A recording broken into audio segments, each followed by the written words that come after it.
Because we had great video of the outside of the hospital. Yeah, that was really riveting, wasn't it? Totally got the whole gist of the story from that exterior It's a great story, shot, but we'll get it for you. All right, Wish TV. A man arrested for buying meth. We're told that he swallowed it, bit an officer's hand. Then the accused is a Hamilton County magistrate. What we're learning tonight about this investigation. So we can try to figure out what happened, why this 8-year-old was killed. Questions surrounding the shooting death of an 8-year-old in Indianapolis. Police searching for the child's father, calling him armed and dangerous tonight. Neighbors remembering this young girl. And we had a wet start to our day with rain, but we're dry for now. Clear skies out there for you. A chilly morning commute expected with dry conditions not only tomorrow, but for the next couple days. We'll detail your extended forecast coming up. News 8 at 11 starts now. Thank you for staying with us. We are learning new details tonight about the Hamilton County magistrate arrested for allegedly buying meth from a police informant. A lot of people talking about this. Prosecutors charging William Greenaway today with possession of meth, resisting law enforcement, and obstructing justice. News 8's Julia Dang joining us now with details about the months-long investigation and what's next for Greenaway. Yeah, Phil, state police launched their investigation with the help of an undercover informant back in November. Tonight, Hamilton County court officials confirm William Greenaway has been indefinitely suspended. Charging documents state he was recorded paying the informant $140 for 2.5 grams of meth. Later, they met in a parking lot in front of Goodwill in Noblesville, where the drugs were handed over in Greenaway's car. Investigators say when he realized they were closing in, he tried to hide the plastic bag of meth by swallowing it. A detective attempted to pry his mouth open. The affidavit states Greenaway bit his thumb hard and then denied buying the drugs and claimed he wasn't sure what was in the bag. That happened Wednesday night. Greenaway has since been treated in the ER and formally charged with 3 felonies. Why would he come here to buy his meth? It's very surprising. It's generally a safe area and not a lot happens. It's a somewhat upper scale community from what I understand. Greenaway could not be reached for comment. He is not currently listed as an inmate in the Hamilton County Jail.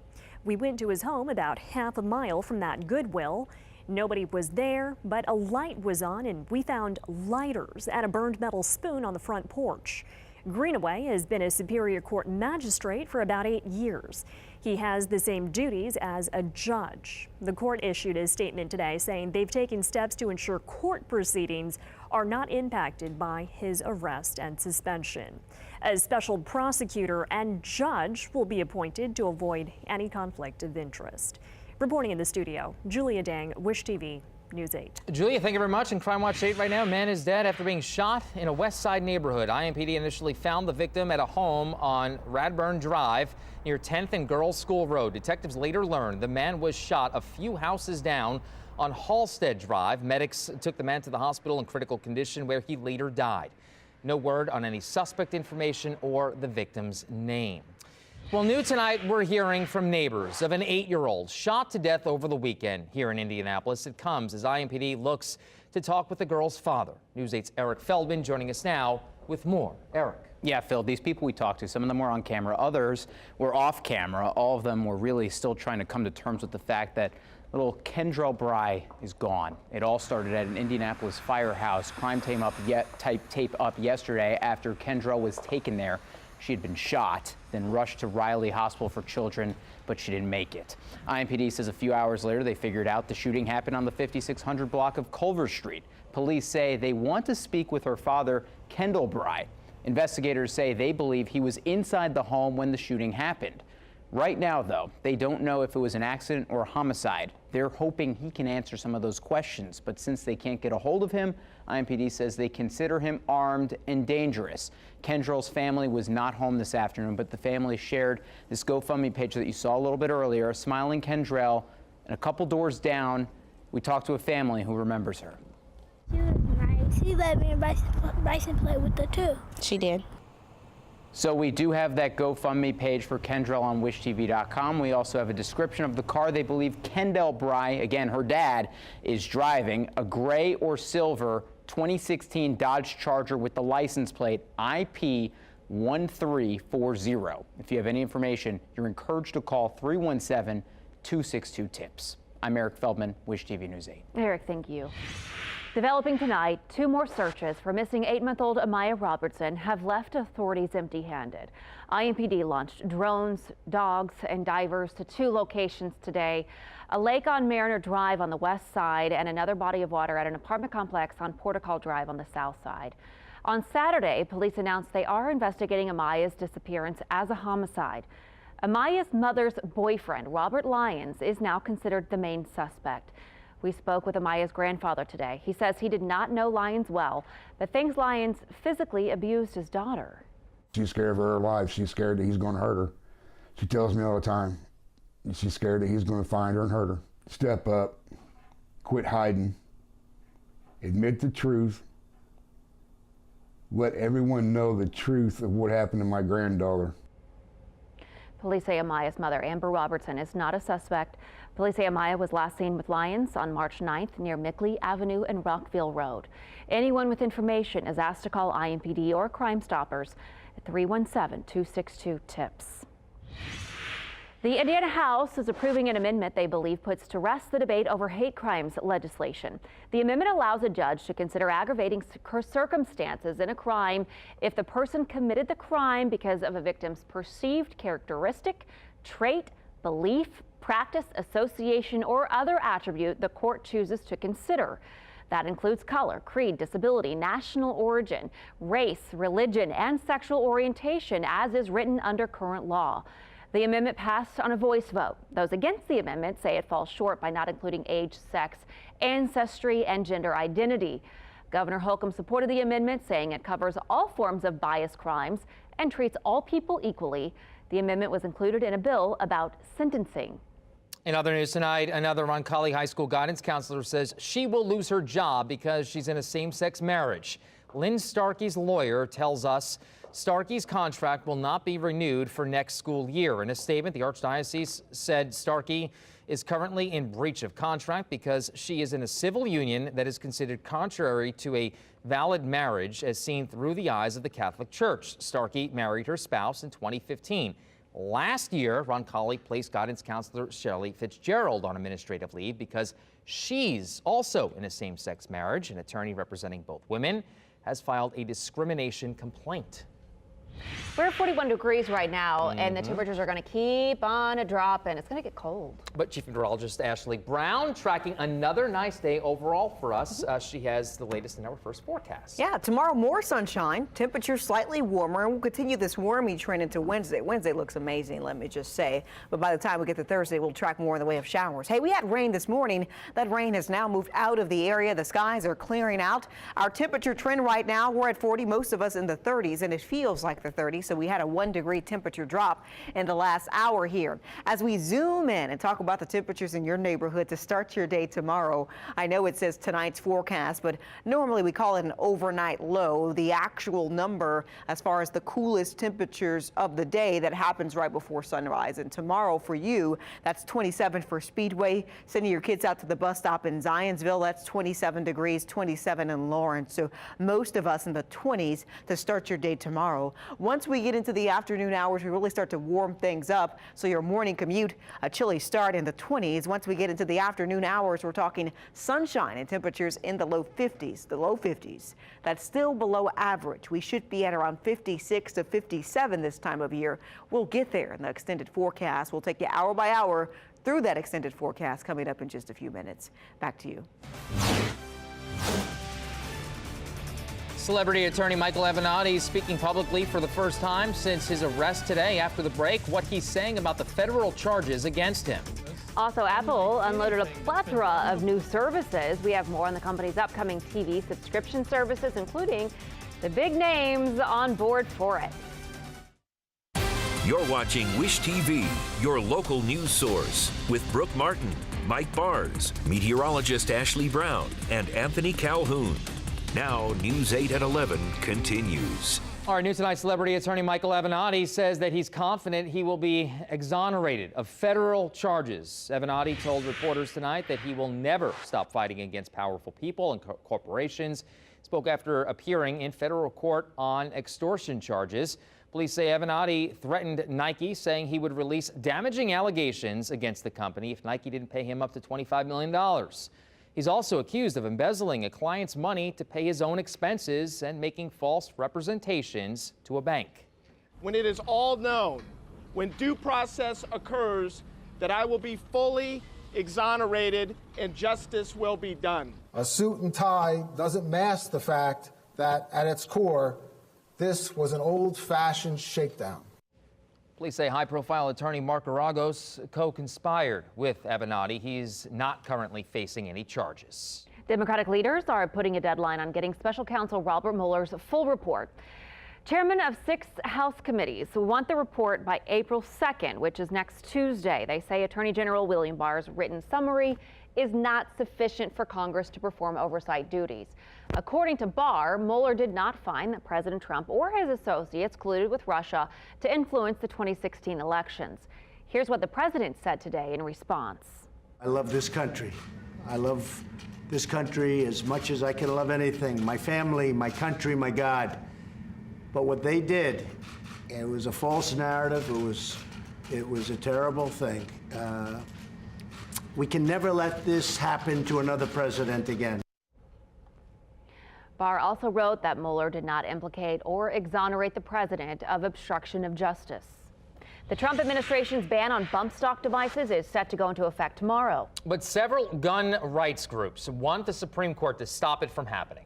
The group asking the court today to get involved. It's unclear how quickly the court will act. President Trump said last year that the government would move to ban bump stocks. The action followed the 2017 shooting in Las Vegas, in which a gunman attached bump stocks to an assault-style rifle to shoot concert goers. 58 people were killed.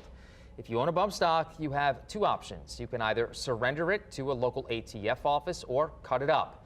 We have more information on how to do both things on our website, wishtv.com. Trending tonight, Apple is now in the business of movies, TV shows, and even credit cards. The company announced several new services today. Apple says its TV subscription service will launch this fall and will be available across Apple devices, some smart TVs, the Roku, and Amazon Fire. Big names like Oprah Winfrey, Steven Spielberg, and Jennifer Aniston are involved in the exclusive shows. No word on how much it will cost yet or when you can see which shows. Apple also announced its own mostly digital credit card and additions to its news app. I'm looking forward to seeing the original stuff and also how much it's going to cost. That's what I want to know. Those are the 2 most important factors. We don't know the price, but we know that you pay per channel through it. So it's not like a whole bundled package like Netflix or Hulu. All right, we'll see. We will see. That is true. We will know eventually. Ashley, so it started off kind of dicey this morning, and then it changed for the better. I love a weather day like today. You get to see the full transition of a forecast, right? Great. So you start off with rainy, cold conditions. The rain moves out. You have fog, low-lying moisture in the atmosphere. You have clouds. The clouds move out. You have some thin clouds and sunshine. The wind picks up. Temperatures start to warm. It was great. Really are. You get excited about this. Yeah, I do. I love a day like today. Because you get to see the full evolution of a forecast just in one day. It's amazing. Now tomorrow, it's warmer. It's nice, but it's kind of boring. It's just sunshine all day with a light breeze. I will take that boring. Yeah, boring sounds good right about now, right? So temperatures at 40 degrees right now. It feels like it's 37, an easterly wind at 5 miles per hour. Now, this wind, today we had some winds picking up at 25 to 30 miles per hour. No longer the story. Now we're looking at temperatures that are falling throughout the night with a light breeze. We're down to the low 30s in the overnight hours. Tomorrow morning, we'll start you out as you head out to work and school with temperatures in the 20s, briefly in the 20s there, very early by 10 o'clock, already at 32 degrees. I think we'll make it to around 44 by 2 p.m. Temperatures at 50 degrees once we get into the afternoon hours. Now 50, that's below the seasonal average. So below average temperatures in the forecast for you tomorrow, but still nice. Wednesday is the day I'm looking forward to. Some high thin clouds at times, but mainly we're dry, we're sunny. It's high pressure doing its job, and we like that because the warming trend will continue for us. The temperature trend on Wednesday at 58 degrees. 58. That's above normal temperatures for Indy. Kokomo at 55, 57 for Bloomington, so near 60 degrees. That makes it the best weather day of the week, my pick of the week on Wednesday. Enjoy. Thursday, a few changes in the forecast. It starts with some isolated showers, mainly north. Look, As I look at this forecast and I look at Thursday's system that's sliding in, I'm not completely convinced that it slides over our area, bringing widespread rain. I think it's a system that brings an isolated shower or two. As we get closer to Thursday, I'll update you on that. But it looks like the best chance of widespread rain, meaning everyone will see rain, that's really late on Thursday night into Friday morning, because Friday is a wet day for us. We'll see showers on and off throughout the day. By Friday night, a few isolated thunderstorms possible in the forecast, and these showers stick around on Friday night into Saturday morning. And by Saturday night, temperatures get so cold that a few flurries could fly. So temperatures warm up first, 60s on Thursday and Friday. The temperatures are great. The winds are gusty. But once that cold front slides through on Saturday, I think Saturday is a day that the colder air sinks in throughout the day. Your Chapman Heating and Cooling 8-day forecast. So temperatures fall from the 60s really quickly down to the 40s by Sunday. The chance of a few flurries to a little drizzle very early. By Monday and Tuesday, those temperatures start to warm back up. So this is our first full week of spring. In this forecast, we have rain, we have 60-degree temperatures, we have sunshine, we have it all, but there's also that chance of snow that we'll detail a little closer as we get closer to Sunday morning. Back to you. All right, Ashley, thank you. Yes, and so just in time for that weather change, we have plenty to watch on TV. That's right, yeah. March Madness continuing, of course, the Sweet 16. Purdue getting ready to go to where? Louisville. Not Louisville, not Louisville, Louisville. Sweet 16 bound, the Boilermakers are. We're going to hear from them. Plus, we're talking Pacers tonight as well. Stick with us. Sports Stacks. The Wish TV Sports Desk, brought to you by Elbert Roofing. Call the expert. Call Elbert Roofing, the name you can trust.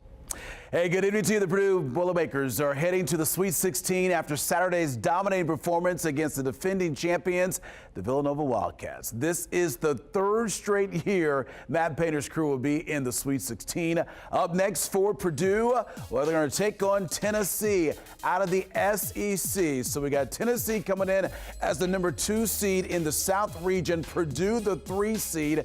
Game time, 7:27 down in Louisville. The Boilermakers say they know they're just 2 wins away from playing in the Final Four, and it's so nice to be playing close to home.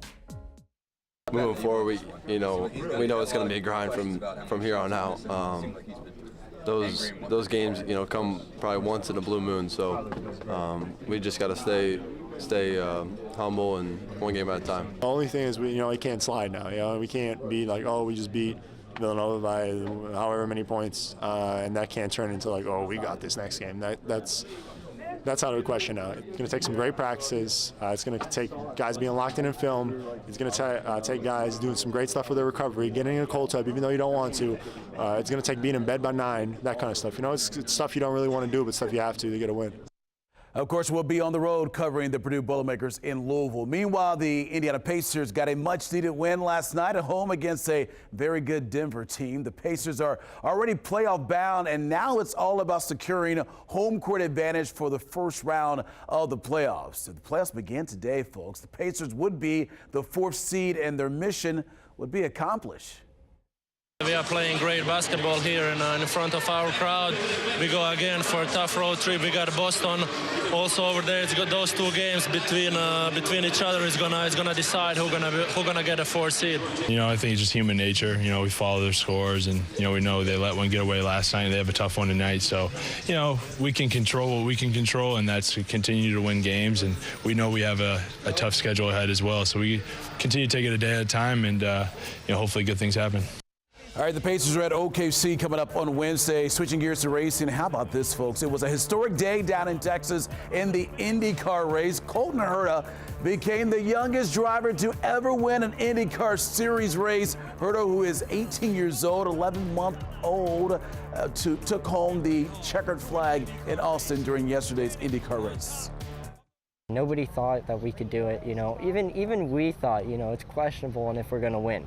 We had the pace for the podium.